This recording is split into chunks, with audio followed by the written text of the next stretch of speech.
Adonai, Adonai, 하나님의 가는 길은 멈춰서는 안 됩니다. 우리는 늘 성장하고 하나님의 형상을 이룰 때까지 가야 합니다.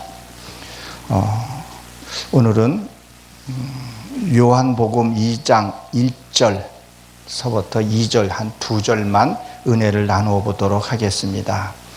오늘 요한복음 2장 1절에는 이렇게 기록이 되어 있습니다.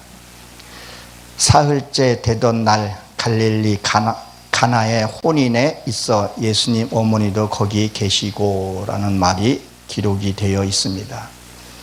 여러분, 사실 우리가 성경을 알려면 창세기 1장을 우리가 반드시 숙제하고 가야지만이 다음 성경이 풀려지게 됩니다. 성경은 가장 중요한 게 앞에 나옵니다. 그래서 창세기가 나오고 창세기 1장서부터 11장까지 설계도라고 생각을 하시면 됩니다.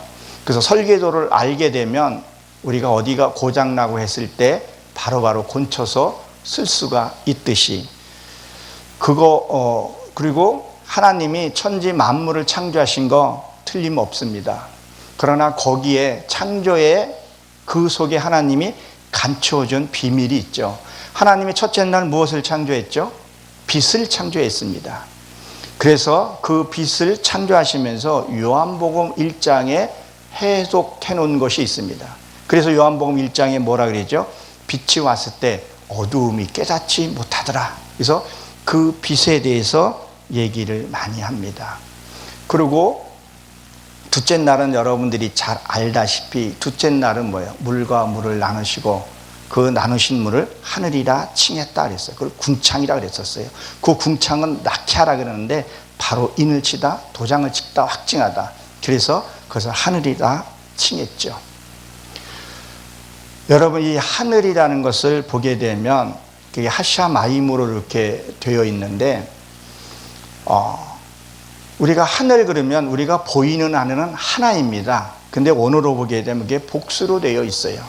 왜 복수로 되어 있냐면 하나님의 사상으로 살아가는 그 하늘이 있고 또 무슨 하늘이 있어요? 용의 하늘이 있어요. 제가 어디 가서 이 말씀을 전했다가 시간이 좀 부족해가지고 오해를 좀 받은 부분도 있었는데 그래서 뭐예요? 우리는 하나님의 그 사상을 우리가 받아야 합니다. 그리고 그 말씀대로 우리가 살아야 할 것을 얘기를 하고 세상 사람들은 뭐예요? 용의 사상을 받죠. 그래서 옛날에 우리 임금들 보게 되면 용포가 옷에 용포가 그려져 있죠. 그리고 세상 사람들은 용꿈을 꾸면은 그렇게 좋아하기도 합니다. 그래서 그것을 복수로 되어 있다는 거예요. 그래서 오늘 이 요한복음 2장에 보게 되면 이 술에 대해서 포도주에 대해서 옛 포도주가 새 포도주를 나누어지는 것을 보게 됩니다. 그래서 보게 되면 뭐라 했죠? 이 절에 사흘째. 이 사흘째는요 하나님의 숫자이기도 합니다. 이 하나님의 숫자가 내게로 내려오는 그 예수님이 갖고 오는 것을 얘기를 합니다. 다시 말씀드려서 예수님이 성육신으로 이 가나안 혼인잔치의 첫 번째 표적이죠. 그것을 내 안에 오는 것을 얘기를 합니다. 그래서 뭐죠? 요한복음 6장 32절에 보게 되면 이렇게 기록이 되어 있죠. 예수께서 이르시되 내가 진실로 참말로 이 얘기죠. 너희에게 이르노니 모세가 너희에게 하늘로부터 떡 준 것이 아니라 내 아버지께서 너희에게 하늘로부터 참 떡을 주나니 그렇게 되어 있습니다. 그리고 33절에 보게 되면 하나님이 떡은 하늘에서 내려 세상에 생명을 주는 것이다 라고 말을 하고 있습니다. 여기에 보게 되면 그 혼례가 누구인지는 지금 나와 있지는 않습니다. 그러면 누구의 혼인잔치라는 것을 우리가 알아야 되죠. 그래서 이 날은 시기 안에 그런 날을 가리키고 있습니다. 그러니까 말씀 사건 속에 그런 것을 얘기를 해요. 근데 이 장소가 어디냐면요 갈릴리라는 거죠. 갈릴리. 이 갈릴리라는 뜻을 보게 되면요, 이게 구르다 이런 뜻을 갖고 있어요. 이게 고리, 환, 구르다 이런 뜻을 갖고 있어요. 언제부터 우리가 창세기서부터 말씀에 계속 내가 굴러야 된다는 거예요. 그래서 예수님이 부활해서 어서 만나자 그래요. 제자들에게 갈릴리에서 만나자 그래요. 이 구르다는 것은 뭐예요? 말씀 속에 내가 구르다 보게 되면요, 내가 모한 거 이런 것들이 뭐예요? 깨어지고 부서지는 거죠. 그래서 보게 되면 이 강가나 바다 쪽에 보면 모래가 이렇게 많은 이유가 이게 굴러서 파도 쳐서 그 바위들이 굳어서 모래가 되는 거예요. 그래서 거기에서 만나자 그런 말을 했고, 그리고 예수님이 갈릴리에서 많은 일들을 행하는 것을 보게 됩니다. 그러면 이 구르다는 뜻이 또 어디에 있냐면요, 사무엘상 17장 4절에 보게 되면 블레셋 사람이 진에서 싸울 때 이 누가 나와요? 이 골리앗이 나오게 되죠. 이 골리앗도요, 구르다 이런 뜻을 갖고 있어요. 근데 그 구르다는 뜻이 어디에 구르냐면 먼지 속에 구르다 이런 뜻을 갖고 있어요. 뒹굴다. 근심에 뒹굴고 염려에 뒹굴면 그러면 거기에서 누가 나오냐? 골리앗이 나오게 돼요. 그 골리앗은 무슨 것을 의미하면 유랑하다, 방랑하다, 뭐 길을 잃다 그런 뜻을 갖고 있어요. 사람이 우리가 살면서 근심에 사로잡혀 있고 염려에 사로잡혀 있게 되면 방황하게 돼요. 하나님을 찾아가는 그 목표를 잃게 된다는 거죠. 그래서 우리가 하나님 앞에 바로 가려면 무엇을 해야 되냐? 말씀 앞에서 굴러야 되는 거예요. 그래서 가나안 이 가나의 혼인잔치에 예수님이 오시는 것을 보게 됩니다. 그래서 이 혼례라는 것은 결혼을 얘기를 하죠. 결혼식이 준비가 되어 있는 것을 얘기를 해요. 그래서 우리가 이런 말 있죠. 아가씨가 있고 아주머니가 있어요. 아가씨는 시집갈 준비가 되어 있는 거고, 아주머니는 뭐예요? 아주머니는 내 안에 아기를 받을 준비가 되어 있다. 그래서 아주머니라는 얘기를 합니다. 그래서 이 말씀들을 쭉 우리가 보다 보게 되면 말씀이 첫 번째 말씀보다 나중 말씀이 더 낫다는 것을 말하게 되죠. 그래서 마태복음 5장 17절에 보게 되면 내가 율법이나 선지자나 폐하러운 줄로 생각하지 말라. 뭐예요? 그것을 온전케 하리라, 그런 말을 하고 있습니다. 하나님의 말씀이요, 내가 몸에 익히고 내가 몸에 배어지게 되면 온전하게 되어진다는 얘기를 하고 있습니다. 그래서 로마서 3장 20절에서도 보게 되면 뭐라 그랬었어요? 거기에서도 보게 되면 율법으로는 죄를 깨닫게 함이라 그랬었어요. 율법으로 구원에 이르는 게 아니라 죄를 깨닫게 된다는 얘기를 하고 있습니다. 로마서에서도 보게 되면 뭐야? 사랑은 율법의 완성이라, 이런 말을 하고 있는 것을 보게 됩니다. 그래서 우리는 어디서 굴러야 되냐는 거예요. 이 말씀 안에서, 하나님의 말씀 안에서 내가 깨닫고 그 말씀을 반복해서 보고 또 살펴보고 계속 그 안에서 내가 뭐예요? 굴러야 된다는 거예요. 그래야 이 혼인잔치에 우리가 임할 수 있다는 것을 보게 됩니다. 그러게 되면 가나라고 되어 있죠. 가나. 이 가나는 갈대라는 의미를 갖고 있더라고요. 참 저도 제 아내하고도 이렇게 가끔씩 얘기를 해요. 참 이 내 마음이 갈대 같아요. 어떨 때는 참 내 뜻대로 안 되고 막 그럴 때는 이 길이 맞나 싶은 마음도 있고 먹먹할 때도 있고 그렇더라고요. 그렇지만 뭐예요? 우리는 가야 할 길을, 그래서 예수님이 내게 오게 된다는 것을 보게 됩니다. 하나님의 말씀이, 그 진리의 말씀이 내 안에 와야 된다는 거예요. 그것을 무엇을 의미를 해요? 세례 요한도 뭐예요? 율법이었었죠. 세례 요한은 뭐예요? 나는 물로 세례를 주누거니와 내 뒤에 오는 이는 뭘로요? 불로 세례를 준다 그랬었어요. 우리는 성령의 불 세례를, 그것을 받아야 할 것을 얘기를 합니다. 그래서 세례 요한이 목이 잘리게 되죠. 목이 잘린다는 얘기는 뭐예요? 그 율법을 쌓았던 것들이 뭐예요? 그것이 끝나고 예수님이 그 다음부터 사역을 하게 됩니다. 그래서 우리가 이 말씀을 깨닫고 내가 몸에 밝혀져야 된다는 거예요. 그래서 사도 바울도 뭐라 그래요? 내가 아는 것은 다 배설물처럼 버렸다는 거예요. 진짜 그 다음부터 이 삶이 예배가 되고 이 삶이 기도가 되어야 할 것을 얘기를 합니다. 그래서 이 갈대 같은 우리 마음, 왔다 갔다 하는 그 마음을 꼿꼿하게 하나님께 갈 수 있게끔 그분이 내게 임하셔야 된다는 거예요. 그리고 보게 되면 여기 뭐라고 했어요? 거기에 어머니가 계시고 그랬어요. 자, 어머니가 계신다는 얘기는 뭐예요? 그 어머니의 이름이 뭐예요? 예수님의 어머님이요. 마리아란 말이에요. 그 마리아의 뜻은요, 미디암이죠. 오늘로 보게 되면 미디암으로 되어 있어요. 미디암은 누구예요? 모세와 아론의 누이기도 하단 말이에요. 그러면 이 뜻이 뭐냐면요, 모반하다, 배반하다 이런 뜻을 갖고 있어요. 모반하다, 배반하다는 것은 무엇을 얘기해요? 세상의 것을 받아들이지 않았다는 거예요. 그 전에 종교행위 했던 것, 세상 것 즐겨 찾던 것들을, 이것들을 뭐예요? 모반해야 된다는 거예요. 나를 나타내고 나를 드러내려고 했던 것들을 다 뭐예요? 모반을 해야 된다는 거예요. 그리고 논쟁하다는 뜻도 갖고 있어야 되는데 아닌 거에 대해서는 내가 버려야 할 것을 얘기를 합니다. 그래야 내 안에서 예수가 탄생하는 것을 의미하고 있습니다.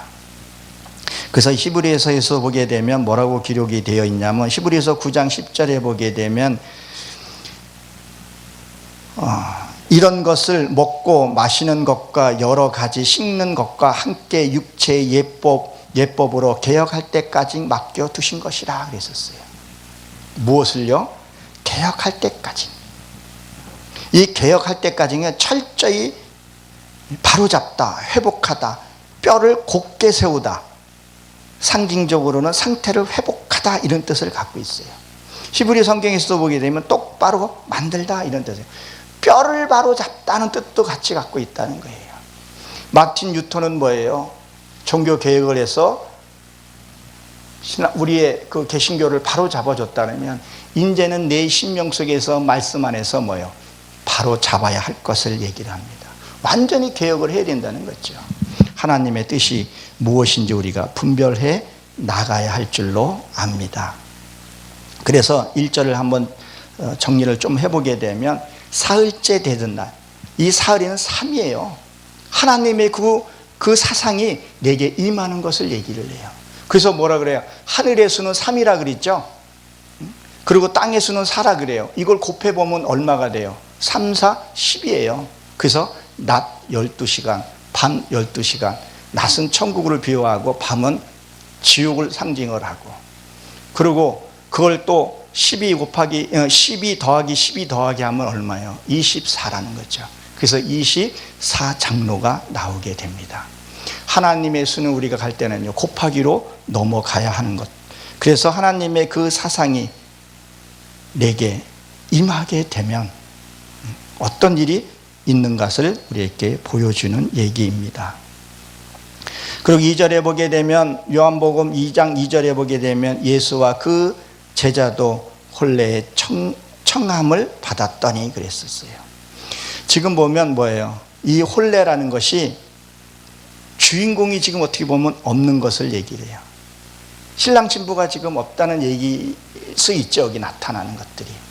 그러면 뭐예요? 바로 나라는 것을 가리키게 되는 거죠. 우리는 그리스도의 신부가 돼서 하나님과 하나 되는 것을 의미를 하고 있습니다. 그래서 혼례의 청함을 받았더니, 이 청함을 받았다는 얘기는 뭐예요? 하나님을 내가 간청해서 찾았다 이런 뜻을 갖고 있어요. 저도 지금도 아직까지 하나님의 말씀을 깨닫기 위해서 울부짖고 기도하고, 올 때는 이 심령 속에서 하나님 나 좀 이 불쌍히 여겨 주시옵소서. 말씀 안에서 내가 깨닫게 해 주시옵소서. 그리고 내가 말씀대로 살 수 있도록 깨닫는 것뿐만이 아니라 그것을 뭐예요? 내가 이루게 해달라고 기도를 하는 거죠. 그래서 내가 하나님께 청하는 기도. 그래서 예수님이 오시게 되면 옛 포도주는 떨어지게 되는 것을 보게 됩니다. 그래서 3절에 보게 되면 포도주가 떨어져 예수님의 어머니에게 이르시되 저들에게 포도주를 갖다 주니. 옛 포도주가 떨어져야 된다는 거예요. 그 포도주가 떨어지지 않으면 안 된다는 거예요. 그것이 뭐예요? 우리는 종교행위, 데이스데몬이라고 그러죠. 그것이 떨어져야 된다는 거예요. 근심과 염려, 그 육의 속성들. 우리가 근심하는 거요? 그거 육의 속성이에요. 염려하는 거요? 그 육의 속성이라는 거죠. 그러한 것들이 뭐예요? 하나님 앞에 다 떨어져야 된다는 거예요. 우리는 뭐예요? 십계명도 지키지 못하면서 유대인들은 어떻게 했어요? 613가지를 물론 성경에 있는 거지만 그것을 지키려고 했었어요. 그래서 하지 말라가 몇 가지예요? 365문항이 있었죠. 그리고 하라는 게 248문항이었었어요. 우리는 이것을 뭐예요? 지키지를 못하는 것을 얘기를 해요. 정말 내 안에 하나님의 말씀이 내 안에 들어와야지만이 이것을 우리가 지킬 수 있다는 거예요. 여러분, 우리나라 지금 현존에 있는 법들이 얼마나 많습니까? 근데 여러분들이 그 법을 하나하나 다 알고 살아가는 사람이 몇 명이나 돼요. 그냥 우리는 살면 되는 거예요. 그냥 정직하게 살면 법에 저촉을 받지 않는 거죠. 그럼 뭐야? 우리가 하나님의 말씀을 거기에 보게 되면 하지 말라, 이게 성경에 쫙 나와 있는 문항들이 그것을 배워서 그 하는 것이 아니라 성령이 내 안에 임하게 되면 그것을 일일이 찾아서 그것을 하지 않아도 된다는 거예요. 그냥 살면 되는 거예요. 그래서 이 옛 포도주가 떨어져야 된다는 거예요. 반드시 떨어져서 새 포도주, 그 다음에 포도주가 단 것을 얘기를 하죠. 그래서 뭐요? 고린도 전서 13장 8절서부터 이렇게 보게 되면 사랑은 언제나 떠나지 아니하며 예언도 폐하고 방언도 고치고 지도자도 폐한다, 이렇게 기록이 되어 있습니다. 여기에 보면 고린도서 13장 8절에 보게 되면 사랑은 언제나 떠나지 아니하며 이 말이 들어가 있는데요. 뭐라 그래요? 사랑과 소망과 사랑은, 그 중에 제일은 뭐라 그래요? 사랑이라고 했었어요. 왜 그 중에 사랑이라고 그랬을까? 믿음은요, 내 육신이 갖고 있을 때 믿음을 붙드는 거죠. 소망도 뭐예요? 소망도 내가 육신이 살아있을 때 소망이 있는 거예요. 그러면 이 육신이 끝나면요, 그것들은 필요 없게 돼요. 그리고 뭐가 남아요? 사랑이에요. 사랑은 우리가 영원한 하나님의 나라에 가서 그 사랑을 갖고 가기 때문에 그렇다는 얘기를 하고 있습니다. 그래서 이런 것들을 다 폐하죠. 우리는 뭐예요? 부분적으로 알고 부분적으로 예언하니 온전한 것들이 올 때에는 부분적으로 행했던 것들을 뭐예요? 다 폐해요 버린다는 얘기를 하고 있습니다. 그러면 이렇게 되면 뭐예요? 진짜 내 삶에서 자유를 누리게 되는 거죠. 어디에 매여지지 않게 된다는 것을 얘기를 합니다. 그래서 이 옛 포도주가 떨어지고, 그리고 그 새 포도주가 올 때 그 새 포도주가 더 맛있다는 것을 알게 됩니다. 오늘은 여기까지 은혜를 나누고 다음에 또 기회 있으면 또 나눠보도록 하겠습니다. 기도하고 마치도록 하겠습니다.